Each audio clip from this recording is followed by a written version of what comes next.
सुप्रभात। कक्षा 12 की हिंदी अनिवार्य की इस कक्षा में ग्रुप से जुड़े हुए सभी बच्चों का स्वागत है।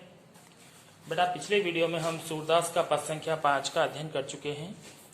आज का जो हमारा प्रकरण है वो है सूरदास का पद संख्या 6। प्रस्तुत पद जो ये आपको सामने दिखाई दे रहा है, इस पद में गोपियां जो है वो कृष्ण के विरह में, कृष्ण जो चले गए मथुरा, तो उनके विरह में जो है वो दुखी होकर के उद्धव को बता रही है कि जो चीजें सबको सुखदायी अनुभव देती हैं या जो चीजें सबको शीतलता प्रदान करती हैं, सबको संतोष प्रदान करती हैं, वो जो चीजें वो भी हमें जो है कष्ट देने वाली लग रही हैं। यानी श्री कृष्ण के अभाव में जो चीजें सुख देने वाली हैं वो भी अब जो है हमें दुख दे रही हैं। उसी क्रम में वो कह रही हैं कि बिन गोपाल बेरिन भई कुंजे। गोपियां उद्धव से कह रही है, हे उद्धव, आप क्या जानो कि कृष्ण के वियोग में हमारा जीवन जो है वो कैसा कष्टमय हो गया है, कितना कष्टों से भर गया है। जब श्री कृष्ण हमारे पास थे तो ये कुंजे का मतलब होता है बेटा वृक्षों का समूह। ब्रज में वह वृक्षों का समूह जहां कृष्ण जो है गोपियों के साथ घूमने के लिए, विहार करने के लिए जो है जाया करते थे, ऐसे वृक्षों का समूह। तो वह गोपियों को पहले बहुत ही रुचिकर लगता था वो स्थान, लेकिन अब वही बेरिन यानी शत्रु के समान भयाने हो गया है।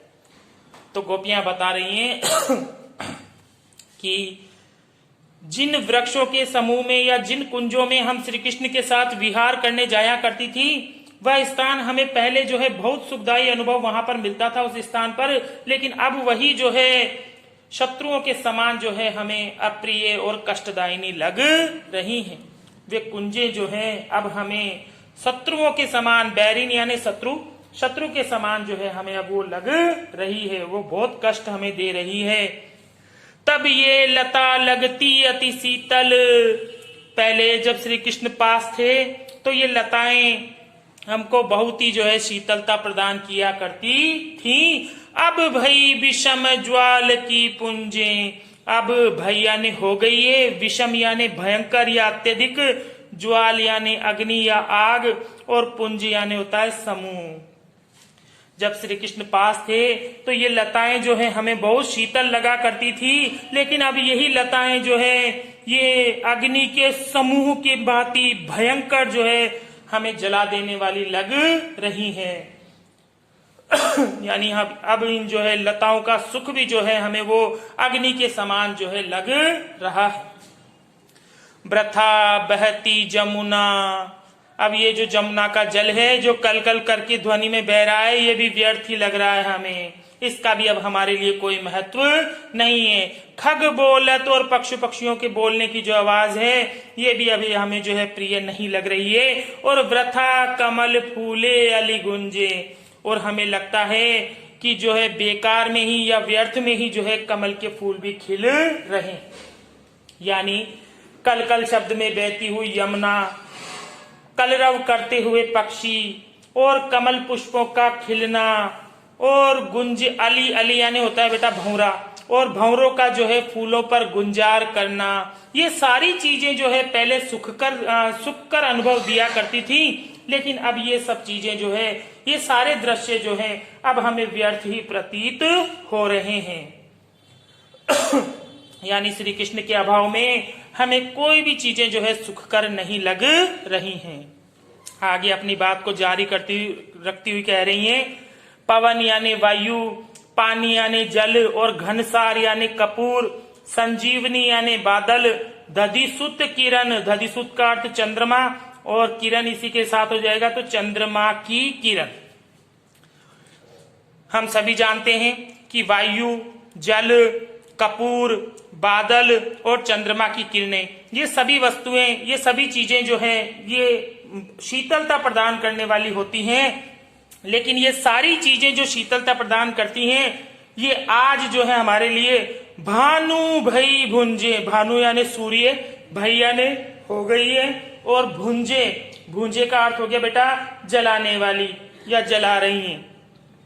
तो ये पानी, वायु, कपूर, ये बादल और ये चंद्रमा की किरणें भी हमें जो है सूर्य के समान जो है प्रचंड रूप में जला देने वाली लग रही है या बन गई हैं। आगे जो है उद्धव से कह रही है, हे ऊधो कयो माधव सु।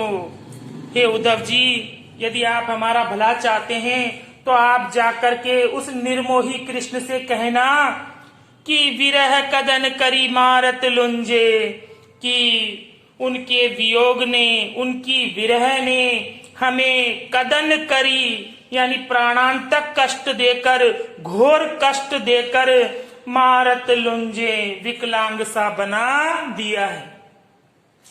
हे उद्धव, आप माधव से जाकर या श्री कृष्ण से जाकर कहना कि उनकी विरह ने, उनके वियोग ने हमें जो है अत्यधिक घोर कष्ट दे करके और जो है हमें प्राणांतक कष्ट दे करके हमें जो है विकलांग सा बना दिया है। सूरदास प्रभु को मग जोवत। सूरदास के माध्यम से गोपियां कह रही हैं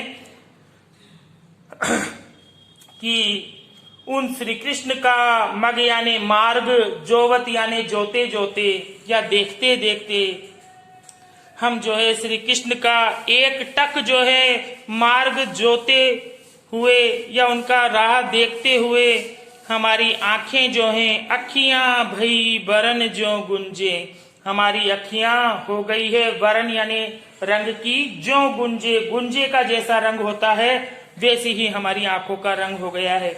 गुंजा बेटा एक प्रकार का तोला जाने वाला कोई जो बाट जिसको हम कहते हैं 1 किलो 2 किलो का बाट, उसी प्रकार का पुराने समय में जो जिनसे रत्न तोले जाते थे उसको हम जो है गुंजा कहते थे। वो लाल रंग का होता था। तो उस गुंजे की भांति जो है गोपियों की आंखें हो गई हैं। ये शब्दार्थ के अनुसार इसका अर्थ था। एक बार पुनः जो है हम उसका ऊपर से नीचे तक और दोबारा से अनुवाद देख लेते हैं। गोपियां जो है उद्धव से कह रही हैं, हे उद्धव, आप क्या जानो कि कृष्ण के वियोग ने हमारा जीवन जो है कितना कष्टमय कर दिया है, या हम जो है कैसे कष्टपूर्ण जीवन जो है हम जी रही हैं। जब श्री कृष्ण हमारे पास थे तो ये कुंजों का समूह हमें बहुत ही प्रिय कर लगता था, रुचि कर लगता था, लेकिन अब ये जो है शत्रुओं के समान हो गया है या शत्रुओं के समान हमें अप्रिय लगने लगा है। तब जब श्री कृष्ण यहाँ थे ये लता हमको बहुत ही शीतल या सुख प्रदान करने वाली हुआ करती थी, लेकिन अब ये जो है अग्नि के भयंकर समूह की जैसी होकर हमें जला देने वाली लग रही हैं। अब ये यमुना का बहना, पक्षियों का बोलना, कमल के फूलों का खिलना और जो है भंवरों का गुंजार करना, ये सब हमें व्यर्थ ही प्रतीत हो रहा है। यानी अब इन चीजों से हमें, इन दृश्यों से जो है हमें अब कोई भी सुख प्राप्त नहीं हो रहा है। ये सब हमें कष्ट देने वाले लग रहे हैं। और हवा, वायु, पानी, कपूर, बादल और चंद्रमा की किरणें, ये सब शीतलता प्रदान करने वाली वस्तुएं जो हैं, ये भी जो है अब हमें सूर्य के समान जला देने वाली लग रही है। ये भी अब जला देने वाली बन गई हैं। हे उद्धव, आप जो है श्री कृष्ण से जाकर कहना कि उनकी विरह ने जो है हमें घोर कष्ट देकर, प्राणांतक कष्ट देकर के हमें जो है बिल्कुल एकदम विकलांग सा बना दिया है। और उनकी मार्ग का रास्ता, उनकी राह देखते देखते हमारी जो आंखें हैं वो भी गुंजे के समान लाल हो गई हैं। ये था बेटा पद संख्या 6 का अनुवाद। इस पद में जो खास बात है वो ये है कि ये ब्रज भाषा में लिखा हुआ है, साहित्यिक ब्रज इनकी भाषा है। पद में जो है यत्र तत्र अनेक स्थानों पर जो है अनुप्रास अलंकार का प्रयोग हुआ है।